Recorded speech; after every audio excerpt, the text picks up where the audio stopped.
Bien, donc on continue, on s'était arrêté. On s'est pas arrêté les Fika Altishal. Non. Moi j'ai une marque là. Bon. Toi tu dis qu'on était où? C'est quelques minutes après. Bon, j'ai un trait là. Les Fika. Donc il a parlé. Il dit Altishal kilo kol hachomer mukhan ekabel ha'atzura. Alors c'est ça la couchette des philosophes. C'est qu'un chomer ne peut pas avec Kabbalah Tsura s'il n'a pas la Kabbalah de la Tsura. Donc le sang ne peut pas venir haut et l'eau ne peut pas venir sang. Puisque dans le chomer de l'eau, il n'y a pas la Tsura du sang. Donc il ne sait pas une kushia. Le chomer maïm n'est pas mouchan pour Ekabel la Tsura du dam. Il est enze kushka le mevin. Qui m'a chez un chomer achana hachet Kabbalah la Tsura. Il est dvarze ou miminagativi. C'est une idée simple ça. En d'autres termes, ne plaquez pas la compréhension de Teva quand il s'agit d'apparition de quelque chose qui est mal à Teva. C'est carrément un truc de bon sens presque, de Chokhmah. Il se passe un événement à la Teva.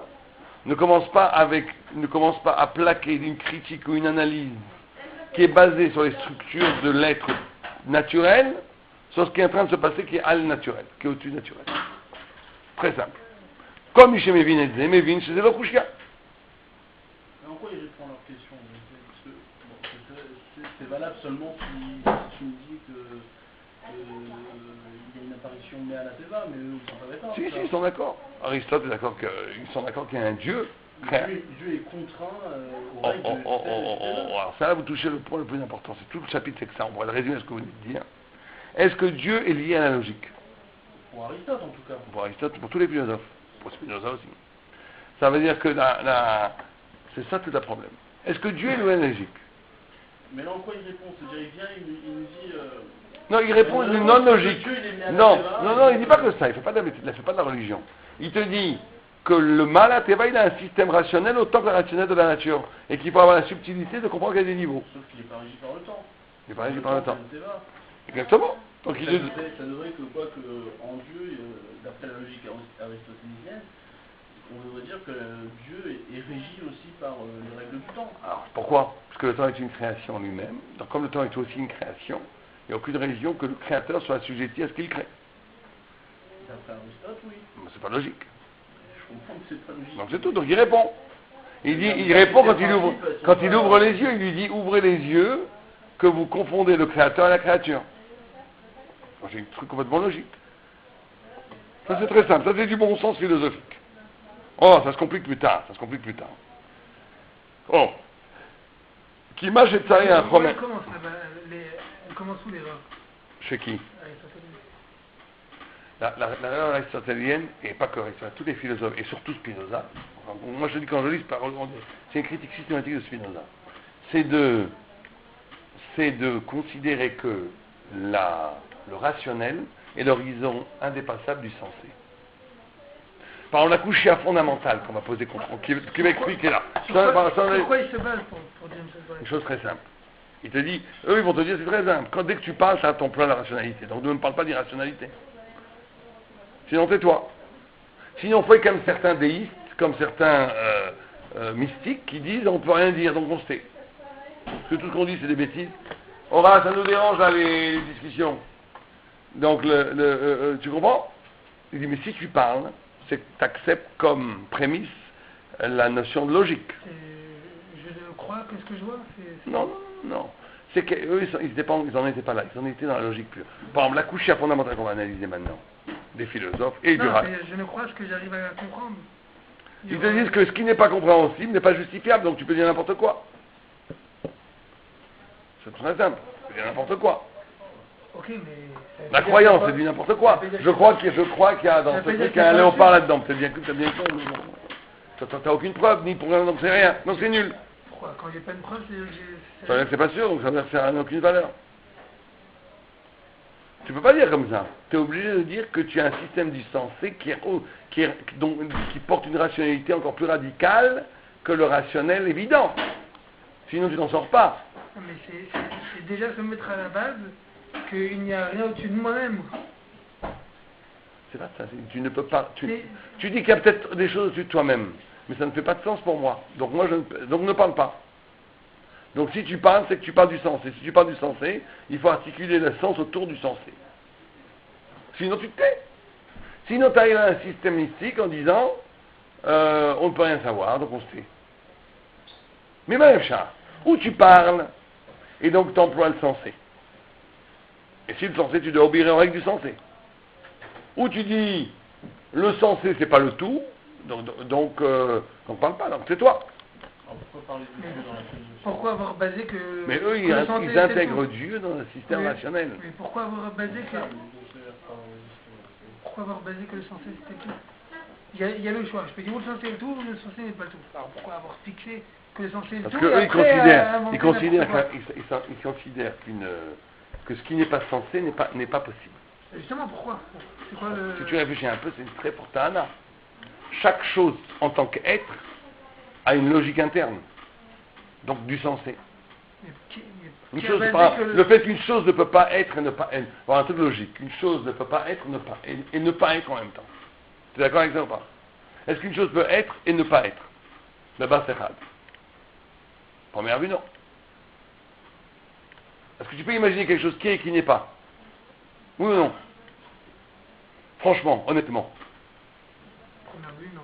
Alors, donc tu vois, toi-même, tu es soumis au sens. Ça, tu es soumis au rationnel. Alors, ils te disent, ce que tu dis, toi, pour eux, qu'il y ait du miracle, c'est du même ordre. On va voir pourquoi. Donc, il faut leur répondre. Oh. Continue un peu, parce que ça devient chaud après. Oh. Il est dvarzé ou mi négatif. Alors, il te dit, mipne sha'esh aish amitfalsef, l'homme philosophe, il va d'après la Teva. La krish bijvilze amoftim. Et à cause de la logique qui est inscrite dans la Teva, il va se permettre de critiquer les miracles. Mais dvarzé enom anumodim, ki mitza la Teva aniflaot enon nimsaim. Dit tout de suite il y a un Ramban dans un Chabot qui dit le contraire, que j'ai lu aujourd'hui. Qui dit, un fameux Ramban, qui dit le contraire de ça. Qui dit tout est que tous les nes niglés, c'est pour te faire comprendre les nes mystères, et que tout est nes. Pour le juif, Il dit pas pour le juif. Non, il dit, celui qui croit au minagater. En teva omer, en minagon. On dit un texte Breslav. En mina, en teva, en minago. Il a comme il m'amine, beteva omer, en ochelek betorat Moshe. Ok, ça c'est une grande marque. Ça c'est une grosse marque. Est-ce que le poisson qui est à 1000 mètres de profondeur et qui fait une circonvolescence, il obéit à les règles de la Teva ou c'est Dieu qui le manipule de loin ou de près? C'est une grande marque. D'après le Rambam, tout est né. Il y a un Baal Shem Tov qui disait que toute l'évolution d'une feuille qui tombe de l'arbre et toute sa danse, jusqu'à qu'elle tombe par terre, toutes les courbes qu'elle fait, toutes les circonvolences qu'elle fait sont un dessin de Dieu. Mais là, ça ne convoque pas le Ramban. Le Ramban, il fait toujours cette discussion. Ah, première vue, puisqu'il dit qu'en Teva. Dans les règles. Teva, non, il te dit que tous les mystiques sont pour faire comprendre que la Teva est un miracle. La notion d'Ashgacha, c'est complètement différent. Je suis pas sûr, je sais pas pourquoi vous dites ça. De dire que la feuille, elle a pris cette... Quand il dit qu'il n'y a pas de Teva et que tout est net, ça veut dire que toute la Teva est immédiatement une volonté divine. Les règles du Ça, c'est Rambam, ça, la règle du Teva. Rambam, il dit ce que vous dites. Le Rambam, il dit qu'il n'y a pas que celui qui croit que quand il parle de la loi de la pesanteur. Vous avez lu le texte. Il dit que ça, quand ça tombe, c'est une Teva, Dieu n'intervient pas. Pour le Rambam, il dit l'autorat, c'est comme si Rambam disait sur Rambam, je ne veux pas dire ce qu'il dit. Oui, c'est une marque radicale, quoi. Ça c'est tout le monde qui a la base, c'est même tout le monde est d'accord que c'est la volonté de Dieu. Tout le monde est d'accord que c'est la volonté de Dieu. Il n'y a pas de marque là-dessus. La marque, est-ce que c'est une volonté inscrite maintenant comme une horloge qui marche tout seul? Ou est-ce que chaque seconde, il y a la volonté de Dieu qui est agissante? Ok, c'est une marque très... Moi, je n'ai jamais vraiment compris les grosses caminotes entre les deux. Parce que je n'ai jamais tellement compris pourquoi il y a une telle violence dans cette marque dans les Rishonim. Parce que Marc Patli, que Dieu il a fait une règle qu'il veut, et que la règle marche tout seul, ou qu'à chaque seconde il réimplante. Hachem il est malin, il fait ce qu'il veut. C'est quoi la différence? Est-ce qu'il y a un j'ai jamais compris le homec de la marque. à un moment donné, où il y a un raton de continuer? Ouais, j'ai jamais compris le homec à marque. C'est plus profond que ça, on n'a pas compris la marque. Parce que si on l'explique comme tout le monde l'explique, et comme on comprend naturellement quand tu lis le texte, tu dis que c'est une marque un peu chitsonite, qu'est-ce qu'on s'en fiche? Nous. que quand elle tombe par rapport à des actions que la Teva fait Dieu. Et en plus, tout le monde est d'accord que Mechadesh, Maaseh Bereshit Bechol Yom et tout. Ça veut dire que Hachem, il insuffle de l'énergie aux règles chaque seconde. Ou que directement, il fait. Qu'est-ce que ça veut dire? En quoi ça change? Bon, il y a le fameux texte du Rambam dans Moreh Nevuchim, qui est la pierre angulaire du livre de Rodé Lévi, là, qu'il a écrit, qui est que le Hashgacha est proportionnel à l'intelligence. Parce que Hashgacha, ça c'est une idée extraordinaire du Rambam. Quand il amène le fameux crachat de Mohammed sur le moustique, il dit le moustique, là, il n'a pas de Hashgacha. Comme il n'a aucune chokhma de moustique, il est soumis à la loi. Et plus quelqu'un est intelligent, plus il a quelqu'un de la chokhma, plus il s'arrache à la teva, donc à l'anonymat des règles de la teva. Pourquoi c'est de l'intelligence? Il dit c'est ça la chokhma. Il dit la chokhma, c'est la capacité de se déchosifier. C'est quoi un chacham? C'est quelqu'un qui est obligé de se désinstrumentaliser. C'est celui qui passe du passif à l'actif. Un chacham, ça c'est très maïmonidien. Un goy, un chacham, il va diriger les lois, on va dire. Il va utiliser c'est pour ça qu'il y a une rama. Là, vous voulez aller plus loin. Il y a une rama chez le goy de Hashgacha, bien entendu, pour ce que lui, il est intelligent. Chez un animal, beaucoup moins. Mais chez un goy, beaucoup moins qu'un juif, puisque l'intelligence du goy est une intelligence qui n'est là que pour découvrir la nature, pas pour donner du sens à la nature. Donc il ne fait que découvrir les choses. Donc il est aussi quelque part une part de la nature, au niveau du goy, par rapport au juif. Mais en tout cas, l'idée extraordinaire du Rambam, c'est que la Hashgacha n'est pas magique. Contre le Rambam, complètement. C'est-à-dire que c'est pas Mitzad Hashem. C'est Mitzad qui a des niveaux de l'être. Il y a un niveau de la révélation qui est la pure liberté, tu as un niveau intermédiaire, tu as un niveau naturel qui est tout la volonté de Dieu. Et que l'être, et que l'être créé, par rapport à son niveau d'éveil, d'intelligence, passe d'un monde à l'autre. Donc plus tu es abruti, plus tu es instrumentalisé, plus tu es passif, plus tu es un élément de la grande machine créé par Dieu depuis l'origine qui ne bouge pas jusqu'à ce que machine y vienne. Ou peut-être même après. Plus tu es éveillé, plus tu t'arraches de la chose, plus tu te rapproches par ton intelligence et par le fait que tu sois plus passif mais actif de la volonté pure de Dieu, et donc plus tu es en vérité l'Hashgacha. Parce que tu n'es plus du tout lié au système des choses, et plus tu montes, plus tu t'arraches au système des lois de la création. Ça, c'est le système du Maïmonide. Quand on lit le texte du Ramban là-bas, on a l'impression que c'est pas ça. On a l'impression que c'est pas ça. Mais est-ce qu'on a vraiment compris? J'en suis pas sûr. Peut-être que le Ramban serait d'accord avec l'idée, j'en sais rien. Et là, dans le Maral, c'est ça qui prend parti, là? Alors là, le Maral, il dit une phrase qui est plutôt maïmonidienne que nachmanidienne, puisqu'il dit Ve'anu modim. Où est-ce que c'est? Ve'anu modim. Ki mitzad ateva aniflaot enam nimsaim. Il dit que la teva elle-même est structurée par des lois qui la limitent complètement. L'eau ne peut pas donner du sang, impossible. Impossible. Mitzad ateva. C'est pas dans la teva. La teva, l'eau ne peut pas donner du sang. Il n'y a pas les éléments les molécules dans l'eau pour que l'eau se transforme en sang. C'est impossible. Et Anachnumodim, il dit ma philosophie, il dit Aval mitzad apeula anivdal kol aniflaot en nimsaim. Mais comme il y a une action de Dieu sur la terre, sur l'être, du tzad de cette action, c'est là où les miracles il faut les trouver. Et il dit qu'il y a une échika entre le monde d'ici et le monde anivdal. Il y a un lien, une échika, comment on pourrait dire ça, une sorte de caresse, je sais pas. Qui a olam atarton ou a olam ateva, ve yeshlo, c'est très important cette phrase, yeshlo idbatkut bo olam anivdal. C'est-à-dire qu'il ne dit pas idbatkut, c'est un collage.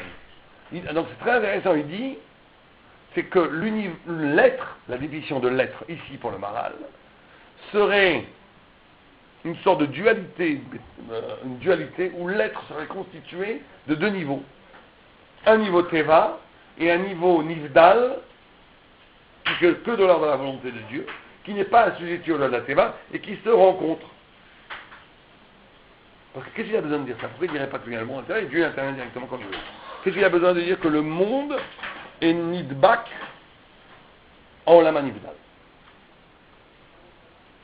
C'est que lui, il considère, donc il veut dire que quoi? Il veut dire qu'il y a dans les choses, il y a dans le monde la possibilité du miracle. Mais pas mitzad tivatam, au mitzad que chaque chose est reliée à un niveau supérieur de ce que c'est, un sort de plus d'être, une sorte de l'émala de l'être qui est dans chaque chose. Ce que Tédé Mekouba appelle le sechel qui est dans chaque chose, ou ce que les Mekouba appellent le roi par rapport au nefesh, des choses comme ça, quoi. On voit dans la Rizal tout le temps ça. Les otiyot, c'est le gouffre, les onekudot. Tout. Ouais, non, ouais, ou les mazalot, je sais pas, mais très souvent. Sur les kochanim. Non, pas sur les kochanim, il parle très souvent des otiyot, qui sont le gouffre, qui sont l'être là, et les nekudot, qui sont le spirit du gouffre. Comme dans l'alphabet. Une lettre est morte si elle n'a pas les nekudot qui la font. C'est la musicalité de la lettre. Ben, il y a une musicalité de l'être. Il y a le gouffre, il y a quelque chose, mais qui en même temps séparé. Le nekuda, il influence complètement la lettre, mais il n'est pas collé à la lettre. Mais en même temps, il est dans la lettre. Que tu dis beau, bas, bé, bu, c'est pas pareil. C'est pas la même lettre. Pourtant, c'est la même lettre. Donc, tu vois qu'il y a une sorte de collage entre le gouffre et ce qu'on appelle le nefesh et le roi. On peut dire la même chose ici. Et ça c'est la subtilité de l'inté du chacham. On a beaucoup de mal, nous, pour ce genre de subtilité, parce que c'est une subtilité orientale. Et qu'on est nous tous européens. Donc on a du mal à comprendre ça. Mais il y a une subtilité orientale qu'une chose est et n'est pas en même temps. Ça veut dire que quand tu dis collage, nous on est tout de suite cartésien, parce qu'on a été influencé par l'esprit Goy, qui a beaucoup de bien aussi, bien entendu. Mais on dit c'est ou c'est pas. Tu comprends? On a du mal à dire une chose qui sait ou sait pas. Eh bien, il faut réfléchir avec la subtilité thoraïque qui vient de l'Orient, qui vient de la mystique, qui dit des choses autrement, qui dit, imagine une nekuda par rapport à une lettre. Qu'est-ce que tu dirais une nekuda par rapport à une lettre? C'est une partie de la lettre ou pas? Alors ça en étant complètement une partie de la lettre. Parce que ce n'est pas la même lettre avec cette nekuda ou sans nekuda. Et d'un côté, elle est complètement séparée de la lettre. Elle n'est pas dans la lettre.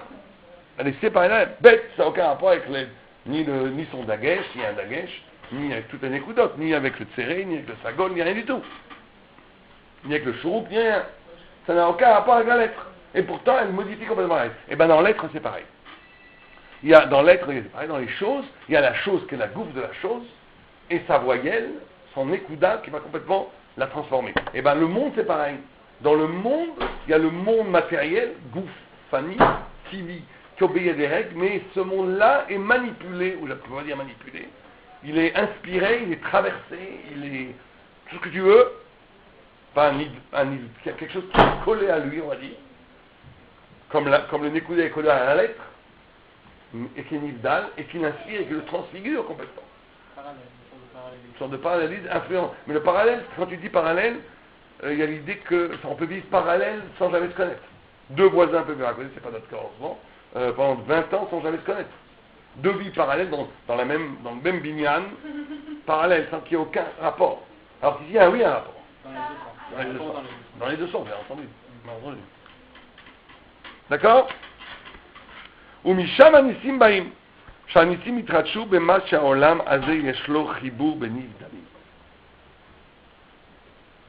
Donc tout le nissim vient du fait que le olam hazé, il a un chibur benivdalim. D'accord? Oh.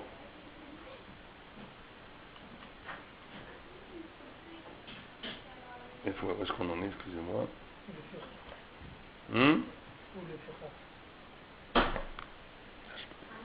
Oh, vérifica. C'est pour ça que tout le temps les miracles ils sont dans Israël. Car Israël, c'est le peuple qui est le lieu de ce ribour. C'est le peuple qui est le ribour. C'est le peuple qui incarne, qui vit ce ribour. Entre le Nivdalim et le Olam.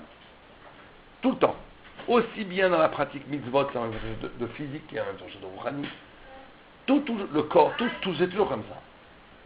והנה זה שיאמר כי איך יצואר שיהיה דבר בכל דבר שזה נמנע לפי הטבע אבל שלא על פי הטבע אינו נמנע וכן מה שאמר כי כאשר היה העולם מחויב מאותו יתברך אם היה הנהגתו שלו על סדר הטבע היה דבר זה שינוי מן הסדר לפי רצונו בלבד ואנו אומרים שוודאי הכל לפי רצונו יתברך. אחרי זה הקושיה du philosophe c'est que la couchée du philosophe c'était de dire le miracle contredit.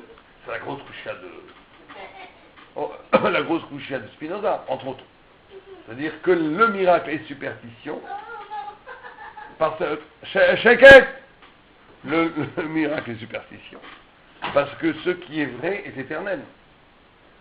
Ce qui est vrai est éternel. La volonté de Dieu est forcément liée à la loi éternelle. Or, le miracle est un chinouille de la loi, et donc c'est une hérésie. Puisque tout ce qui est volonté de Dieu est éternel. Dieu veut que la mer marche comme elle marche. Est-ce que vous me coupez cette mer en deux? Ça n'existe pas. Pourquoi ça n'existe pas? Pas parce que c'est impossible. Dieu fait ce qu'il veut. Mais c'est à leurs yeux, à eux, c'est un chilou Hachem qu'un miracle vienne contredire la volonté éternelle de Dieu. Tout leur coucher, c'est ça. Parce que, mitzad, la volonté de Dieu, ça doit toujours continuer. Puisque c'est éternel. Donc il dit ça, c'est vrai. Alors là, il va répondre à ça. Ok? ואנו אומרים שוודאי הכל לפי רצונו יתברך, ואפילו לדעת שהוא מאמין, הקדמות, והכל מאותו על ידי הסדר מחויב, même d'après lui, ça il ne veut pas répondre ça ici, que le monde n'a pas de début. אף על גב שוודאי הדבר זה אינו, מקום מקום אף לפי דעתו הוא טעות. כי מי שאומר כי הניסים אשר יבואו מן השם יתברך, אין להם כלל סדר מושכל, אין הדבר הזה נכון. Il va dire que même les nissim obéissent à une rationalité. Donc toute la coucha, c'est-à-dire le nes est une coupure de la rationalité. Le nes est un arrêt de la rationalité, du sensé.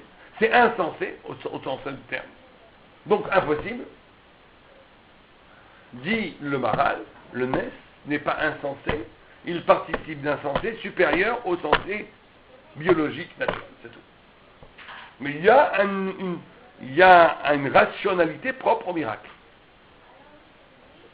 Alors quoi, c'est un élargissement Ouais. d'Aristote? Tout à fait.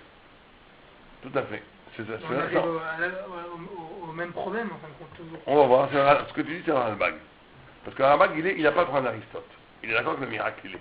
Mais le Ralbag, il va vouloir projeter dans le monde du miracle, dans le sens du miracle, aussi une logique implacable qui va l'amener à des choses contre les Chazal, presque. Je ne veux pas dire, parce qu'il est en trop bas, ce Ralbag. Mais quand tu On dis... dirait que le Maharal... Ah, mais il va le descendre complètement. On dirait que le Maharal, il dit ça. Non. Il dit qu'il y a une règle à... Oui, mais une règle subtorique, pas une règle aristotelienne. Il va expliquer. En tous les cas, c'est vrai que le Maharal, veut dire... Qui n'est donc pas inviolable. Le Maharal veut dire que... Le Maharal n'est pas d'accord avec l'idée que nous, on aurait envie de dire moderne.